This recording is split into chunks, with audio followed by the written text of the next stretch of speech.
ತರುವಿನ ನೆರಳು ಕೊಡುವಂತ ಸುಖವು ಕೊಡುವನು ಕೃಪೆಯ ದಿನವು. ಸ್ಥಿರ ಇರುವ ಮನ ಎನಗಿರಲಿ, ಶರಣಾಗತಿ ಎಂದು ಬರಲಿ.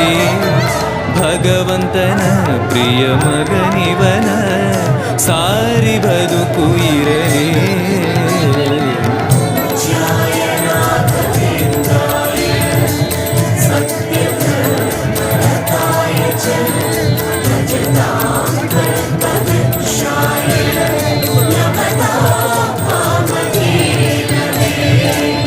ಆಲಯವೆಂದರೆ ಮಂತ್ರಾಲಯವೇ, ಬೇರೆ ನಾ ಅರಿಯಲಾರೆ.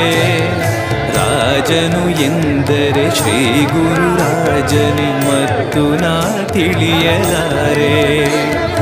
ಆಲಯವೆಂದರೆ